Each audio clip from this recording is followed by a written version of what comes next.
तो फ्रेंड्स, जैसा कि आप लोगों को पता है कि भारत को इस समय डेवलपिंग कंट्रीज़ में गिना जाता है।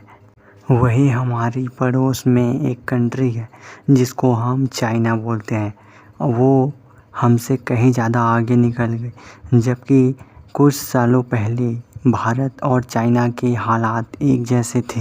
लेकिन आखिर ऐसा क्यों हुआ, चलिए समझने की कोशिश करते हैं। क्योंकि इंडिया में डेमोक्रेसी है, इसलिए गवर्नमेंट को पब्लिक की वेलफेयर को सबसे आगे रखना पड़ता है।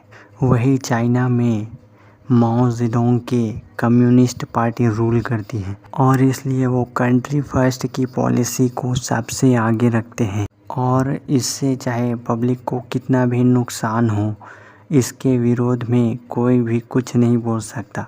अगर कोई हिम्मत भी करता है तो उसका अंजाम बहुत बुरा होता है, या तो वो गायब हो जाता है या फिर उसको अपनी लाइफ टाइम इस बात को अफसोस करना पड़ता है। दूसरा, चाइना में एजुकेशन सिस्टम को काफ़ी स्ट्रॉन्ग रखा गया है। लोगों के स्किल को बढ़ावा दिया जाता है और उनके टेक्नोलॉजी और हर चीज़ पर एजुकेशन बेस्ड जॉब्स अवेलेबल होते हैं। वही दूसरी ओर हमारी कंट्री इंडिया में आज भी रिलीजन के ऊपर लड़ाई जारी है और वही चाइना में रिलीजन पर कोई लड़ाई नहीं होती, क्योंकि ज़्यादातर चाइनीज़ लोग एथिस्ट होते हैं, यानी कि नास्तिक होते हैं और वो किसी भी रिलीजन पर बिलीव नहीं करते, जिसकी वजह से धार्मिक एक दूसरे से टकराव होने का कोई सवाल ही पैदा नहीं होता। और जिस तरह यूरोपियन पावर्स जैसे कि ब्रिटिशर्स ने इंडियन इकोनॉमी को लगभग 200 सालों तक निचोड़ा है, वैसा चाइनीज़ इकोनॉमी के साथ कुछ भी नहीं हुआ और जीडीपी पर कैपिटा में भी लगभग 6 गुना आगे है।